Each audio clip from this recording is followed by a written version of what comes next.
Hello students, how are you? I hope you all are fine. Student, आज की class में हम discuss करेंगे पॉलिनोमियल चैप्टर की एक्सरसाइज 2.2। चलिए शुरू करते हैं। इसमें जो पहला क्वेश्चन आपको दिया गया है, find the value of the linear polynomial 5x-3 if. आपको 5x-3 की वैल्यू कैलकुलेट करनी है स्टूडेंट। तो जब आपका x is equal to zero है, यदि आपका x is equal to zero है फर्स्ट पार्ट, सेकेंड में x इज इक्वल टू -1 है, तब आपको इस पोलिनोमियल की वैल्यू कैलकुलेट करनी है। और थर्ड पार्ट में x इज इक्वल टू 2 है, तब इस पोलिनोमियल की आपको वैल्यू कैलकुलेट करनी है। स्टूडेंट, जब आपको x is equal to first part में दिया है x इक्वल टू जीरो, आपको कुछ नहीं करना होता है। जब जो भी x की वैल्यू दी है उसको हमें पुटअप कर देना होता है। जैसे ये पोलिनोमियल हमें गिवन है क्या, 5x-3, तो यहाँ पे हम सिंपली क्या करेंगे, x जो है x की वैल्यू जीरो पुटअप कर देंगे। तो सीधे सिंपली जीरो पुटअप कर दीजिएगा, ठीक है। 5 इंटू जीरो -3 कितना हो जाएगा, -3। 5 इंटू जीरो -3 -3। आपको कुछ नहीं है, वैल्यू कैलकुलेट पॉलिनोमियल की वैल्यू कैलकुलेट करते वक्त कुछ नहीं करना होता है। जो भी आपको वैल्यू दी है वेरिएबल की, उस वेरिएबल की वैल्यू को आप पुट कर दो और उसको सॉल्व कर दो। जैसे यहाँ पे 5 इंटू जीरो था -3, तो जीरो -3 यानी कि -3। यहाँ पे x इज इक्वल टू -1 है, तो x की जगह क्या रख दो आप, -1 रख दो। x 5 इंटू -1 -3, आपका कितना हो जाएगा, -5। 5 इंटू -1 -5 -3, तो -8 हो जाएगा। x इज इक्वल टू 2 है, x इज इक्वल टू 2 में आपका जो ये पोलिनोमियल की वैल्यू होगी 5 इंटू 2 -3 यानी कि 10 - 3 इज इक्वल टू 7 हो जाएगा। यहाँ पे सेकंड क्वेश्चन में आपसे पूछ रहा है, find the value of quadratic polynomial 7s² - 4s+6 if.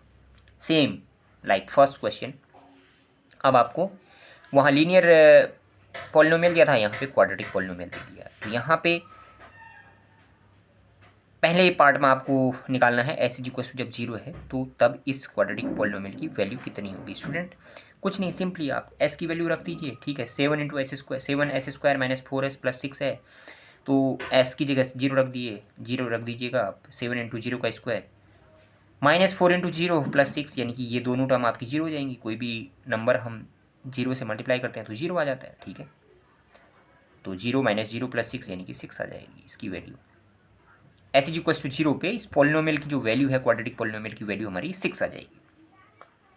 S is equal to -3 पे जो इस पोलिनोमियल की वैल्यू निकल के आएगी स्टूडेंट, यहाँ पे 7s² -4s+6 है, तो एस की जगह हम -3 पुटअप कर देंगे। 7 इंटू -3 का स्क्वायर -4 इंटू -3+6, 3 3 या 9 हो जाएगा, ठीक है। माइनस माइनस प्लस हो जाएगा, तो 7 इंटू 9 हो जाएगा ये, प्लस -4 इंटू -3 12 हो जाएगा, और 6, तो 9 7 जा 63 +12 +6 63 + 18, यानी कि इसकी वैल्यू 81 निकल के आएगी। एच इज इक्वल टू 4 पे इस पोलिनोमियल की इक्वेशन स्टूडेंट, 7 इंटू 4 का स्क्वायर -4 इंटू 4+6 यानी कि 7 इंटू 16 -16 +6 यानी कि 7 इंटू 16 112, और -16 + 6 हमारा -10 निकल के आएगा, तो 112 -10 हमारा 102 निकल के आएगी। कुछ नहीं, सिंपली आपको स्टूडेंट खाली जो भी वेरिएबल है उसकी वैल्यू पुट कर दो और सॉल्व कर दो, वही हमारा क्या रहता है, वैल्यू रहती है पोलिनोमियल की, ठीक है। और इसमें क्वेश्चन नंबर थर्ड में पूछा गया है, थर्ड में आपको दिया गया है क्या, the present age of Salil's mother is 3 times the Salil's present age, after 5 year their age will add up to 70 year, find their present age. Student, यहाँ पे present age of Salil and mother, Salil और मतलब सलील की जो मदर की एज है वो 3 times सलील्स as है, ठीक है। और आफ्टर 5 ईयर 5 साल के बाद their age will add up to, उन दोनों की एज को ऐड करके कितना आ रहा है 5 साल के बाद, 70 ईयर आ रहा है। फाइंड दियर प्रेजेंट एज। अब हमें प्रेजेंट एज निकालनी है सलील की भी और सलील की माँ की भी। तो इसमें हम सपोज मानते हैं कि सपोज सलील एज की, सलील की जो एज है वो क्या है, एक्स है, और उसकी मदर की एज कितनी हो जाएगी, 3 टाइम्स है, तो उसकी 3x हो जाएगी। सलील की मदर की एज कितनी हो जाएगी, 3x हो जाएगी। और आफ्टर 5 ईयर कितना हो जाएगा स्टूडेंट, सलील की एज और उसकी माँ की एज, आफ्टर 5 ईयर सलील की एज हमारी हो जाएगी x+5, और उसकी मदर की एज कितनी हो जाएगी, 3x+5। मतलब आफ्टर में हम जितने भी ईयर हैं स्टूडेंट, आफ्टर के लिए हम ऐड कर देते हैं, प्लस कर देते हैं, और बिफोर के लिए माइनस कर देते हैं, इतना ध्यान रखिएगा, ठीक है। आफ्टर के लिए प्लस और बिफोर के लिए माइनस, तो यहाँ आफ्टर दिया है तो 5 ऐड कर देंगे। सलील की एज x थी, उसमें x+5 कर देंगे आफ्टर 5 ईयर, और उसकी मदर की एज 3x है उसकी एज की, ठीक है, 3 टाइम्स है, तो उसकी मदर की एज आफ्टर 5 ईयर कितनी हो जाएगी, 3x+5 हो जाएगी। तो यहाँ पे अकॉर्डिंग टू क्वेश्चन क्या दिया है, अकॉर्डिंग टू क्वेश्चन ऐड जो मतलब उन दोनों की एज को सम करके कितना आ रहा है, 70 आ रहा है। तो आफ्टर 5 ईयर सलील की एज कितनी थी, x+5, और उसकी मदर की एज कितनी थी, 3x+5, ऐड करके कितना कह रहा है कि will add up to 70 year, दोनों की एज को ऐड करके कितना आ रहा था, 70 ईयर आ रहा था। तो x+5 + 3x+5 कितना हो जाएगा, x + 3x कितना हो जाएगा, 4x हो जाएगा, ठीक है। और 5 + 5 10 हो जाएगा, = 17। अब यहाँ पे 4x यहाँ पे प्लस में है 10, तो यहाँ जाएगा तो -10 हो जाएगा, ठीक है। ऑपरेशन चेंज हो जाता है इक्वल के अपोजिट डायरेक्शन में जाने में, प्लस का माइनस, माइनस का प्लस, मल्टीपल का डिवाइड, डिवाइड का मल्टीपल, ठीक है। तो 4x कितना हो जाएगा, 70 - 10 = 60। x यहाँ पे मल्टीप्लाई में है, ये तो डिवाइड में चले जाएगा, x 60/4, x 15 हमारे वैल्यू आ जाएगी। तो अब ये x कितनी हमने सपोज सलील की एज मानी है x, तो सलील की एज आ गई 15, ठीक है। सलील की एज कितनी आ जाएगी 15, तो उसकी मदर की एज कितनी आ जाएगी 3x, यानी कि 3 × 15 = 45। तो सलील की एज कितनी होगी स्टूडेंट, 15 होगी, और सलील के मदर की एज कितनी होगी, जो प्रेजेंट एज है वो रहेगी 45। Present age of Salil is 15 and Salil's mother is 45 years. Question number 4 में पूछा गया स्टूडेंट आपसे, ठीक है। The difference between her two positive integer is 63. The ratio of the two integer is 2:5. Find the two integers. आपसे बोला गया है कि डिफरेंस बिटवीन टू पॉजिटिव, दो जो पॉजिटिव इंटीजर हैं आपके वो हैं क्या है 63, उनके बीच में जो डिफरेंस है आपका 63 है। The ratio of the two integer, जो आपको इंटीजर है उनका रेशियो दिया है 2:5 दिया। फाइंड द टू इंटीजर, आपसे उन दो इंटीजर्स को कैलकुलेट करने के लिए बोला गया है। स्टूडेंट यहाँ पे जब भी आपको रेशियो दिया होता है ना, इसको आप सिंपली आप एज्यूम कर लिया करो, लेटेस्ट इंटीजर बी, एक 2x मान लेना, दूसरा 5x मान लेना, ठीक है। 2:5 दिया है तो एक पहला क्या मान लेना 2x, दूसरा 5x। तो यहाँ पे ऐसे 3:6 होता तो एक को 3x मान लेते, दूसरे को 6x मान लेते। जो भी रेशियो दिया है उसको बस आप सिंपली क्या कर लो कि एक क्या है न्यूमरेटर को x से मल्टीप्लाई कर दो, दूसरे को डिनोमिनेटर से मल्टीप्लाई कर दो, ठीक है। तो अकॉर्डिंग टू क्वेश्चन क्या है आपका, जो डिफरेंस अब हमने एक 2x हो गया और एक 5x हो गया, ठीक है। तो अकॉर्डिंग टू क्वेश्चन क्या है, डिफरेंस क्या है 2x, मतलब इन दोनों इंटीजर का 5x - 2x कितना है 63, यहाँ दिया गया है difference between two positive integers. 5x - 2x हमारा 63 हो जाएगा, ठीक है। तो 5 - 2 हमारा 5x - 2x कितना हो जाएगा 3x हो जाएगा। और यहाँ पे 3x = 63, तो x कितना हो जाएगा ये 63, यहाँ पे मल्टीप्लाई में है तो डिवाइड चले जाएगा, 63 डिवाइड बाई 3 यानी कि 21। तो x निकल गया, तो पहला इंटीजर हमने क्या एज्यूम किया 2x, यानी कि 2 × 21 = 42 हो जाएगा। ये यहाँ पे अकॉर्डिंग टू क्वेश्चन क्या था ये दिखा नहीं शायद, ठीक है। 5x - 2x = 63, ये 5x - 2x 3x हो जाएगा, 3x = 63, तो x = 63 डिवाइड बाई 3 हो जाएगा आपका, यानी कि 21 हो जाएगा, ठीक है। x 21 आ गया, आप डायरेक्ट यहाँ पे वैल्यू पुटअप कर दीजिए 2x, यानी कि 2 × 21 42, और 5x है क्या 5x मीन्स 5 × 21 105। तो जो हमारे इंटीजर निकल के आएंगे 42 और 105, दो इंटीजर्स निकल के आ जाएंगे। इसमें स्टूडेंट क्वेश्चन नंबर 5 दिया गया आपको, ठीक है। 5 में आपसे कहा गया है कि यहाँ पे जो भी है Ruby has 3 times as money 2 rupees coin as she has 5 rupee coins.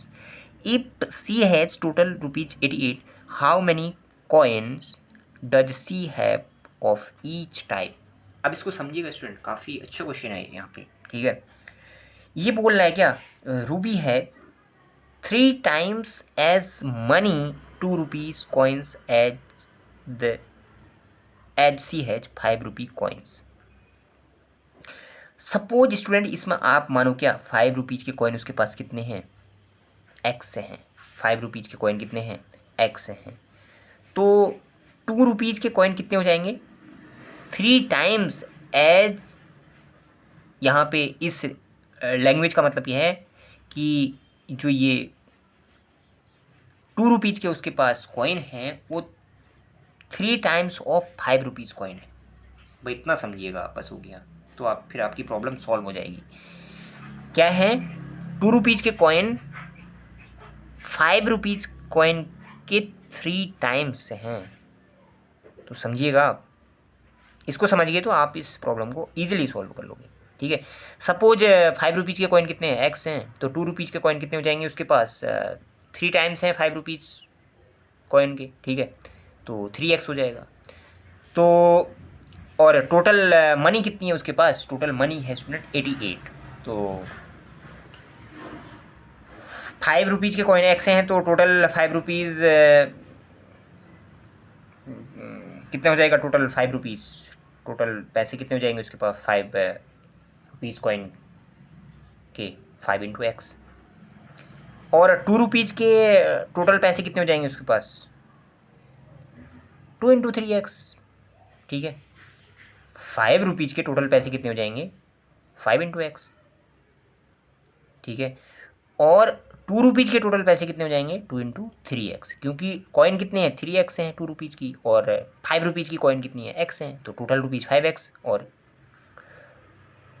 Total rupees of 2 rupees coin कितनी हो जाएंगी, 2 इंटू 3x। तो इसका टोटल कितना दिया, टोटल रुपीज़ कितनी है 88, उसको 88 के इक्वल कर दोगे, सिंपल सी बात है।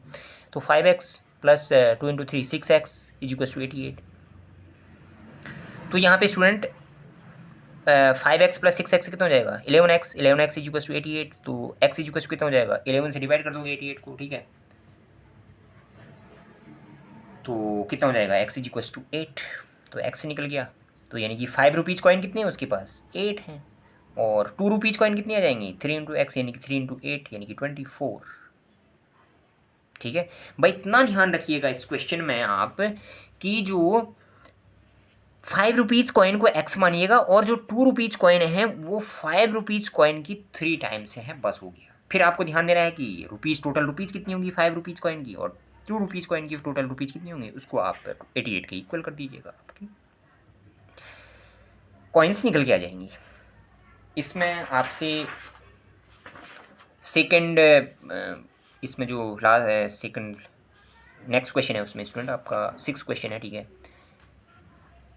A farmer cuts a 300 feet fence into 2 pieces of different sizes. The longer piece is 4 times as long as the shorter piece. How long are the 2 pieces? यहाँ पे स्टूडेंट आपसे कहा गया फार्मर कट, एक farmer आपका 300 feet fence को cut कर रहा है इंटू 2 पीसेस। उसके पास 300 फीट की कोई फेंस है, बाड़ है, ठीक है, जिससे उसको खेत को फेंस किया जाएगा, मतलब घेरा जाएगा। तो 300 फीट की फेंस है उसके पास, उसको 2 पीसेस में वो डिवाइड कर रहा है। ठीक है, longer piece is 4 times as the long as the shorter piece. अब एक लॉन्गर पीस है, एक शॉर्टर पीस है, इसमें स्टूडेंट 2 पीस कर दिए, एक शॉर्टर एक लॉन्गर कर दिया। तो आप यहाँ पे सपोज शॉर्टर जो पीस है वो क्या है, एक्स है, और लॉन्गर पीस कितनी हो जाएगी 4 टाइम्स ऑफ शॉर्टर पीस, यानी कि 4x हो जाएगी। ठीक है, और उनका सम कितना हो जाएगा, शॉर्टर प्लस लॉन्गर, वो इतना ही 300 फीट ही तो आएगा, उसी को तो कट कर रहे हैं। ठीक है, x प्लस 4x कितना हो जाएगा 300, तो x प्लस 4x है हमारा 5x निकल के आ जाएगा, 5x इज इक्वल टू 300। तो x is equal to 300 divided by 5 यानी कि 60 हमारा x निकल के आया। तो शॉर्टर जो पीस रहेगा हमारा 60 फीट का रहेगा, और जो लॉन्गर पीस हमारा 4 इंटू एक्स यानी कि 4 इंटू 60 240 फीट की हमारी जो लॉन्गर पीस रहेगी वो 240 फीट की रहेगी, और जो शॉर्टर पीस रहेगी वो 60 फीट की रहेगी। क्वेश्चन नंबर 7 में पूछा गया स्टूडेंट आपसे, if the length of a rectangle is 3 more than twice its width and its perimeter is 24 centimetre, what are the dimension of the rectangle. ये लास्ट क्वेश्चन है इस एक्सरसाइज का। ठीक है, 2.2 का। तो इसमें स्टूडेंट आपसे पूछा गया है क्या, length of a rectangle is 3, जो भी लेंथ है रेक्टेंगल की 3 more then the twice of width, मतलब इसकी विड्थ की ट्वाइस से 3 ज़्यादा है, जो लेंथ है उसकी दोगुनी से 3 ज़्यादा है, ट्वाइस एंड मोर देन 3 का मतलब ये हुआ। ठीक है, तो सपोज आपका, तो आपसे कैलकुलेट करने के लिए बोला गया, पेरीमीटर दिया 24, ठीक है, and what are the dimension, आपसे लेंथ एंड विड्थ कैलकुलेट करने के लिए बोला गया है। लेट आपका सपोज विड्थ क्या है इसकी, w है, लेंथ कितनी हो जाएगी 2 times of width and more than 3, ये तो बोल रहा है, ठीक है। 3 more then the twice its width, इसका मतलब क्या हो गया, 3 more than twice its width का मतलब क्या होगा, 2 इंटू डब्लू कर दोगे प्लस 3 कर दोगे, मोर मतलब प्लस कर दोगे और ट्वाइस मतलब मल्टीप्लाई कर दोगे, बस ये लेंथ निकल के आ जाएगी। तो पेरीमीटर कितना होता है आपको पता ही है, पेरीमीटर ऑफ रेक्टेंगल कितना होता है, 2 इंटू एल प्लस बी रहता है, ठीक है। आप 4th क्लास से पढ़ते आ रहे हो, ठीक है। 2 into L plus B, sum of all side रहता है ना, L B 2L plus 2B, यानी कि 2 कॉमन लो लोगे तो L प्लस बी, ठीक है। तो perimeter 24 centimetre is equal to 2 into L की जगह क्या रख दोगे आप, ये 2W प्लस 3, 2W प्लस 3, और B की जगह क्या रख दोगे आप, ये W, B की जगह W रख दिया, L की जगह 2W प्लस 3 रख दिया। तो अब आप ये यहाँ मल्टीप्लाई में है 2, यहाँ नीचे आ जाएगा डिवाइड में, ठीक है। 24 डिवाइड बाई 2 हमारा हो जाएगा ये, और यहाँ पे W प्लस 2W कितना हो जाएगा, 3W प्लस 3, ठीक है। तो 3W प्लस 3 हमारा कितना हो जाएगा, ये 24 डिवाइड बाई 2 12 सेंटीमीटर आ जाएगा। तो 3W इज इक्वल टू यहाँ पे प्लस 3 हमारा यहाँ आएगा, तो अपोजिट साइड में आएगा तो साइन चेंज हो जाएगा, 12 माइनस 3 यानी कि 9 centimetre is equal to 3W। तो W हमारा क्या हो जाएगा, W को इस 3 को यहाँ भेजोगे तो आप डिवाइड में जाएगा ये, क्योंकि यहाँ पे मल्टीप्लाई में है, W इक्वल टू 3 सेंटीमीटर, ठीक है। तो W हमारा स्टूडेंट निकल के आ गया, यानी कि विड्थ हमारी निकल के आ गई कितनी, 3 सेंटीमीटर। तो अब हमें क्या डायमेंशन ही तो पूछ रहा था, लेंथ कितनी आ जाएगी, 3W प्लस 3 यानी कि 2 इंटू 3 प्लस 3, ठीक है, यानी कि 6 प्लस 3 इक्वल टू 9 सेंटीमीटर। तो विड्थ 3 सेंटीमीटर एंड लेंथ क्या आ जाएगी, 9 सेंटीमीटर। आशा करता हूँ ये क्वेश्चन आपको समझ में आए होंगे। अगर आपको कोई भी प्रॉब्लम रहती है तो इन क्वेश्चन से रिलेटेड आप you can write your problem in comment box, ठीक है। मिलते हैं अगली क्लास में, तब तक आप खुश रहें और रिवीजन करते रहें। Bye bye, take care.